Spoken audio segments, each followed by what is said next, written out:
అన్న ఏఐ అనేది ఇప్పుడు ప్రపంచవ్యాప్తంగా కూడా ప్రకంపనలు సృష్టిస్తుంది. అమెరికాలో ఏకంగా 3,17,000 మంది ఉద్యోగాలు పోనున్నాయి తొందరలో కూడా.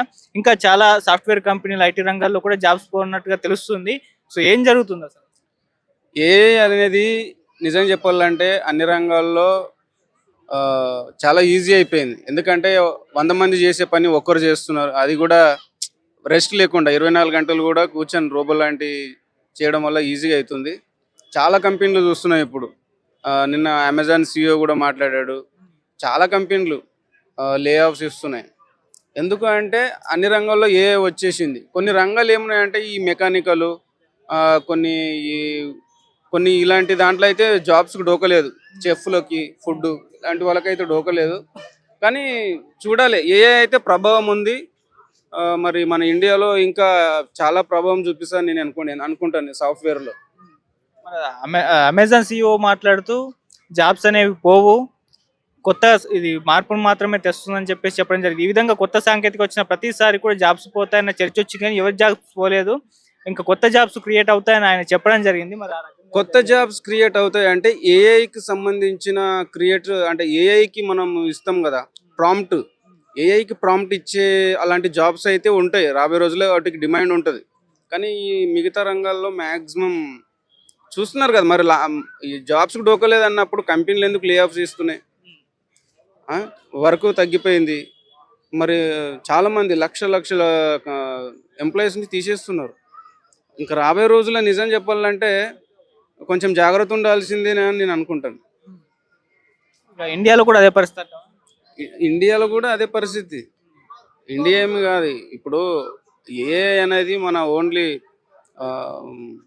అమెరికాకో, చైనాకో, మన రష్యాకో, ఆ కంట్రీకో వరల్డ్ వైడ్గా ఏఐ వచ్చేసింది. అన్ని రంగాల్లో వచ్చింది.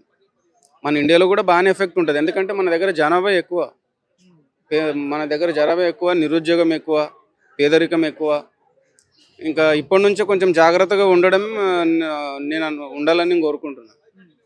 ఇప్పుడు ఈ ఏఐ రాక వల్ల ఈ ఐటీ జాబ్స్ పోతున్నాయి, ఇంకొన్ని జాబ్స్ కూడా పోతున్నాయి కాబట్టి వేరే ఏ రంగాలకు ఎక్కువ ఇంపార్టెన్స్ పెరుగుతుంది? ముఖ్యంగా వ్యవసాయ రంగానికి పెరిగే అవకాశం ఉంది. ఇప్పుడు అందరూ అటువైపే వెళ్తారని కూడా చెప్తున్నారు. నేను ఏ రంగాల్లో ఉంటుందంటే కూడా నా దగ్గర మొన్న లిస్ట్ కూడా ఉంది. నేను చూపిస్తాను మీకు ఏ రంగాల్లో వీళ్ళకి ఇగో అంటే ముఖ్యంగా వ్యవసాయం బాగుంటుంది. పూజారులకు బాగానే ఉంటుంది, మ్యూజిషియన్స్కి బాగానే ఉంటుంది. మళ్ళీ రాబోయే రోజుల్లో ఇంకా టీచింగ్ కూడా బాగానే ఉంటుంది. టీచింగ్ కూడా ఏఐ రాలే అంత ఇంపాక్ట్ ఉండదు. ఓకేనా? ఇలాంటివి కొన్ని ఉన్నాయన్నమాట. కానీ ఏఐ జాబ్స్ డిమాండ్ ఎవరికి ఉంటుంది అంటే ఏఐ స్క్రిప్ట్ ప్రాంప్ట్ ఇచ్చే వాళ్ళకు రాబోయే రోజుల్లో డిమాండ్ బాగుంటుంది.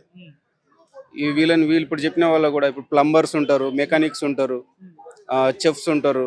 వీళ్ళకు కూడా డిమాండ్ బాగానే ఉంటుంది. వీళ్ళకి డోకలేదు. కానీ ముఖ్యంగా ఏఐ అనేది సాఫ్ట్వేర్ పైన కొంచెం ఇంపాక్ట్ ఎక్కువ చూపిస్తుందని నేను అనుకుంటాను.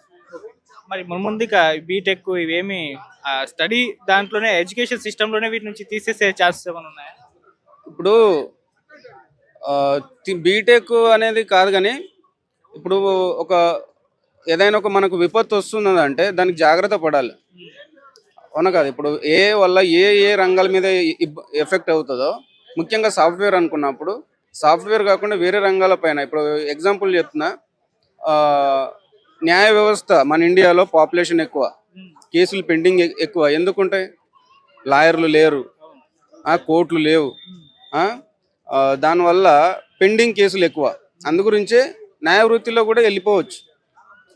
మన ఇండియాలో పాపులేషన్ ఎక్కువ, చెఫ్ కూడా మంచి డిమాండ్ ఉంటుంది, మెకానిక్స్ కూడా బాగానే ఉంటుంది, వ్యవసాయం ఇలాంటి వాళ్ళకు కూడా మంచిగా రాబోయే రోజుల్లో మంచిగా ఉంటుంది. బీటెక్ ఎంటెక్ చేయాలో కొంచెం వాళ్ళకు తగ్గుతుందని నేను అనుకుంటాను.